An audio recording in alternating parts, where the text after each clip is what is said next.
अस्सलाम वालेकुम जी, welcome back to my channel. तो आज मैं आपके साथ कटवर्क स्लीव्स पैच का ट्यूटोरियल शेयर करूंगी। इसके लिए आपको ऑर्गेन्जा फैब्रिक लेना है, बाकी का ड्रेस प्योर सिल्क में होगा। तो सबसे पहले हमने एक लोटस फ्लावर ड्रॉ कर लेना है। आप इस तरह से देखकर ड्रॉ कर लीजिए, अगर नहीं तो आप गूगल पे सर्च करेंगे सिंपल लोटस फ्लावर डिजाइन, वहाँ पर आपको इस तरह से फ्लावर की टेम्पलेट मिल जाएगी। तो ये मैंने लोटस फ्लावर ड्रॉ किया है और इसकी चौड़ाई है तकरीबन 4.5 इंच और लंबाई होगी इसकी तकरीबन 3.5 इंच। तो इन फ्लावर्स पे काम करने के लिए हमने ये लेने हैं सवरोस्की स्टोन्स। ये आप देख लेंगे, मुझे एक पैकेट में इस तरह से मिले थे। ये 250 का पैकेट है, इतना सा। इसमें तकरीबन 3 तोला स्टोन्स हैं। इन्हें मैं आपको खोल कर दिखाती हूँ। ये देखें, ये स्टोन्स बिल्कुल स्मॉल सिक्वन के साइज के स्टोन है ये, और इनमें जो शेड्स पड़ रहे हैं डिफरेंट, इनकी वजह से इन्हें सवरोस्की स्टोन्स कहते हैं। इन स्टोन्स में आपको डिफरेंट शेप्स भी मिल जाती हैं, जैसे आजकल म्यूजिक के ड्रेसेस पे फ्लावर स्टोन्स जो यूज हो रहे हैं वो भी यही सवरोस्की स्टोन्स होते हैं, मल्टी कलर्स मल्टी शेड्स के साथ। तो हमें बस ये स्टोन्स ही चाहिए, लेकिन अगर आप चाहें तो इसकी जगह आप डिफरेंट मटेरियल भी यूज कर सकते हैं, जैसे आप बाउल सीक्वेंस इसकी जगह यूज कर लें, या फिर आप राइनस्टोन चेन भी यहाँ लगा सकते हैं, वो आपकी मर्जी है। अब यहाँ पर मैंने ऑर्गेन्जा का फैब्रिक लिया है, 10 इंच इसकी चौड़ाई है, और इसको मैंने डबल फोल्ड कर लिया है, मतलब अब इसकी चौड़ाई 5 इंच है। आपको भी ऐसे ये डबल फोल्ड में फैब्रिक लेना है। तो हमने जो फ्लावर ड्रॉ किया था वो पेपर हम ऐसे इसके अंदर रखेंगे, ठीक से सेट कर लेंगे हम इसे अंदर, और यहाँ पर अब हम इस फ्लावर को ट्रेस कर लेंगे। ऐसे एक फ्लावर ट्रेस करने के बाद आपने फिर से पेपर इसके साथ ही रखना है, और इसे ऐसे सेट करना है आपने कि जो 2 पेटल्स हैं ये आपस में, इनके किनारे आपस में जुड़ जाए।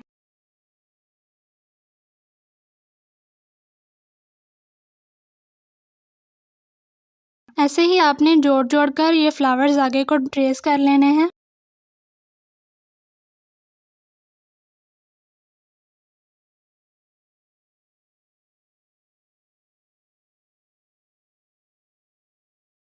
इसके लिए आपको सबसे पहला स्टोन हमने सुई में सीधा लेना है। सुई नीचे को ले जाकर आगे को हम थोड़ा सा फासला छोड़कर निकाल लेंगे। अब अगला स्टोन हम सुई में उल्टा लेंगे, और इस स्टोन को हम पिछले वाले स्टोन में से ही नीचे ले जाएंगे सुई को, और जो आगे हमने स्टिच निकाला था उसको छोड़ते हुए उतना सा ही फासला आगे को छोड़कर हम सुई निकालेंगे। अब इसके बाद फिर से उल्टा स्टोन लिया है और उसे भी हम पिछले स्टोन में से पास कर देंगे, सुई आगे को निकालेंगे। अब यहाँ पर हमने इतने ही स्टोन्स लगाने हैं, तो इसलिए हम इसे दूसरा स्टिच यहीं पे लगा देंगे। इसके बाद हमने यहाँ पर अब नोक बनानी है इस पत्ती की। आखिरी स्टोन के नीचे से सुई निकालेंगे। जब आप नई लाइन स्टार्ट करेंगे तो पहला स्टोन हमने सीधा लेना होता है सुई में, उसके बाद जो स्टोन्स लगाएंगे हम आगे को, वो हमने सुई में उल्टे लेने हैं, और ऐसे आगे को फासला छोड़ते हुए पिछले स्टोन में से पास कर देने हैं।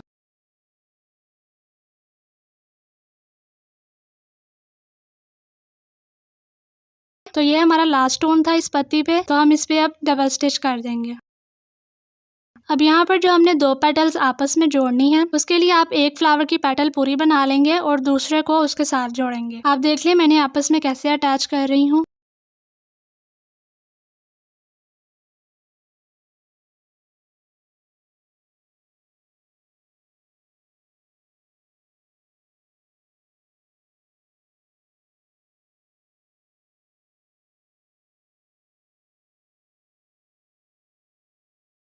तो ये जो मैंने 3 फ्लावर्स यहाँ पे ट्रेस किए थे वो मैंने कंप्लीट कर लिए हैं स्टोन्स लगाकर। ये 3 फ्लावर्स बनाने के बाद ये मेरे पास इतने से स्टोन्स बचे हैं। ये मैं आपको इसकी रॉन्ग साइड दिखा रही हूँ, आपको यहाँ पर स्टिचेस नजर आ रहे होंगे। तो जैसे ही स्लीव्स पे भी जब आप ये बड़ी स्लीव्स बनाएंगे, उस पर ये स्टोन्स लगाएंगे, तो उसके नीचे से ये स्टिचेस नजर आएंगे जो कि अच्छे नहीं लगेंगे। तो हमने इन्हें हाइड करना है, इसीलिए हमने ये डबल फैब्रिक लिया था। तो अब हमें यहाँ पर एक और काम करना है, वो मैं आपको बताती हूँ। इसके लिए मैंने इस फैब्रिक से मिलता जुलता हुआ कलर ले लिया है धागे का, और उसको मैंने 3 फोल्ड करके नीडल में डाल लिया है। अब इन फ्लावर्स के नीचे जितनी भी पत्तियां हैं, उन सारी पत्तियों के साथ साथ मैं आउटलाइन दे रही हूँ एक स्टेम स्टिच से। इस स्टिच को हम आम जुबान में डंडी टांका कहते हैं। यहाँ पर ये आउटलाइन देने का मकसद ये है कि हमने यहाँ डबल फोल्ड में फैब्रिक लिया है, ऐसे कि आउटलाइन देते हुए दोनों को आपस में स्टिच कर रहे हैं। यहाँ पर मैंने सारी आउटलाइन दे दी है, और ये रॉन्ग साइड से अब ऐसे नजर आएगी। सिर्फ ये एक आउटलाइन नजर आएगी, बाकी जो हमारे स्टोन के स्टिचेस थे वो हाइड हो जाएंगे, और ऐसे फिर नीचे से नीट लगेगी। लगेंगे। अब कटवर्क करने के लिए मैंने यहाँ पे टाइल ले ली है और साथ में ले लिया है सोल्डरिंग आयरन मतलब काविया। इसे हीट अप कर लेंगे पहले और फिर आपने ध्यान से और आराम से, जल्दी नहीं करनी, आपने बहुत ध्यान से ये सारी पेटल्स में कटवर्क करना है। ध्यान से मैं इसलिए कह रही हूँ कि जो हमने आउटलाइन बनाई है साथ में उसका ख्याल करते हुए हमने बाकी फैब्रिक को सारा कटवर्क कर लेना है। तो ये लुक आई है हमारी कटवर्क होने के बाद। ये देखिए अब ये रॉन्ग साइड से भी कितना नीट लग रहा है। अब आप जो अपना शर्ट का फैब्रिक लेंगे उसके साथ आप स्लीव्स पे ये पैच ऐसे अटैच कर देंगे। ये फ्लावर्स आपकी एक स्लीव पे 5 to 6 फ्लावर्स बनेंगे। आप यही फ्लावर्स स्लीव्स के साथ साथ दामन पे भी बना सकते हैं। ऐसे आपकी शर्ट बिल्कुल कंप्लीट लगेगी। आप यही फ्लावर्स बड़े बड़े दुपट्टे पे भी बना सकते हैं, वो भी बहुत अच्छी लुक देगा। तो आई होप आपको आज का ट्यूटोरियल अच्छा लगा होगा। Thank you for watching. Bye.